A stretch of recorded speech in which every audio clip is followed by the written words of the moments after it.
بسم الله الرحمن الرحیم. السلام علیکم ورحمت الله وبرکاته. زمارونو او خويندو، که ستاسو یو حاجت وي او هغه حاجت نه پوره کیږي، نن دا یا وهاب یا رزاق یا کریم داسې زبردست وظیفه درته ښیم. که دا وظیفه تاسو مسلسل کوئ نو انشاءالله 15 ورځو کې دننه به ستاسو حاجت الله جل جلاله پوره کړي. 15 ورځې به لا پوره شوې هم نه وي چې ستاسو حاجت به الله جل شانه پوره کړي. ها، که ستا حاجت هغه د نوکرۍ پورې مختص ولې نه وي، یعنې ستا داسې حاجت وي یعنې تا ته نوکري نه میلاویږي، کاغذونه یې جمع کړي دي، بیا هم په تا پسې آرډر نه راځي، یارې د بهر ملک ویزه کړې ده لیکن تا پسې ویزه نه راځي، یا دغه رنګې تا ته نور څه رکاوټونه دي، د دغه تمام رکاوټونو د ختمولو دپاره دا وظیفه واحد حل دی. یا د یو کس دی د چا د لور خور یا د هغه په خپله رشته نه راځي، د رشتې د بندش د لرکولو دپاره هم یا وهاب یا رزاق یا کریم وظیفه ډیره زبردسته وظیفه ده. کلم چې دا وظیفه تاسو شروع کې، اوس درته ښیم طریقه. کلم چې تاسو دا وظیفه شروع کې نو د هر طرف نه به تاسو پسې د نکاح پیغامونه را روان وي. یا یو انسان په سختو مشکلاتو کې ګیر دی او د هغې مشکلاتو نه اړه خلاصیږي نه، د یو نه پس بل غم راغلی وي، بل غم لا ختم شوي نه چې بل غم موږ ته حاضر ولاړي، مصیبتونه باندې سر وي. که هغوی هم د یا وهاب یا رزاق یا کریم وظیفه وکړي نو الله جل شانه به د هغې نه هم خلاص کړي. دغه رنګې د مالداره کېدو دپاره، د غریبۍ د ختمولو دپاره، د هر حاجت دپاره، یعنې هغه حاجت چې د ستا ورته حاجت راغلی د هر چا حاجتونه مختلف وي، نو د هر حاجت د پوره کېدو دپاره دا وظیفه که تاسو وکړئ، په دې وظیفې باندې دا وظیفه زه چې کوم دی خپل خوم کومه، الله جل شانه پې زما حاجتونه پوره کړي دي په 3 ورځو کې دننه.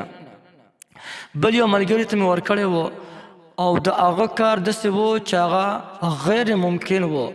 اړه کېدو قابل نه و،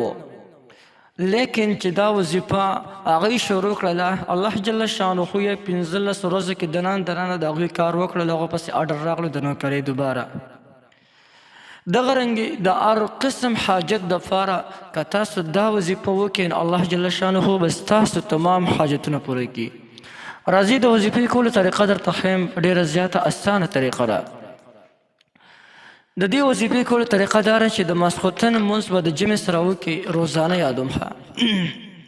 روزانه د ماسخوتن د لمانځه نه پس 11 پیرې به درود دغه ووایئ، درود ابراهیمي ووایئ، هغه درود چې کوم موږ په دې لمانځه کې ویو، او د هغې نه پس به 1414 پیرې 1414 پیرې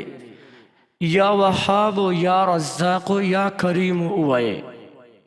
او د هغې نه پس به بیا 11 کرته درود ابراهیمي یعنې هغه درود شریف چې کوم موږ په دې لمانځه کې ویو هغه به ووایئ.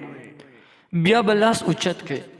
او د خپل حاجت دپاره به سوال وکړئ، یا الله زما د پلانکې حاجت دی. که ستا روزي لنډه تنګې د روزۍ دپاره سوال وکړه، قرضدار د قرض دپاره سوال وکړه، رشتې دې نه راځي بیا چې دی د رشتو دپاره سوال وکړه، ان تر دې چې د څه حاجت دپاره مثلا د مالدارۍ دپاره سوال کوي، یا د غریبۍ د ختمولو دپاره سوال کوي، یا د نوکرۍ دپاره او د ملازمت دپاره سوال کوي، نو الله جل شانه به ستا تمام حاجتونه پوره کړي. دا وظیفه تاسو همیشه دپاره کوئ، یعنې دا تاسو روزانه کوئ، ډېر عجیبه تاثیرات به ووینئ. د دې وظیفې وخت څومره دی نو دې موده لا معلومه نه ده چې تر څو پورې ستاسو حاجت پوره شوي نه تر د هغې پورې دا وظیفه کوئ. خو ما تاسو ته وویلې چې دا ستا د عقیدې پورې او د ستا د یقین پورې خلاص ده، چې کله ته دا په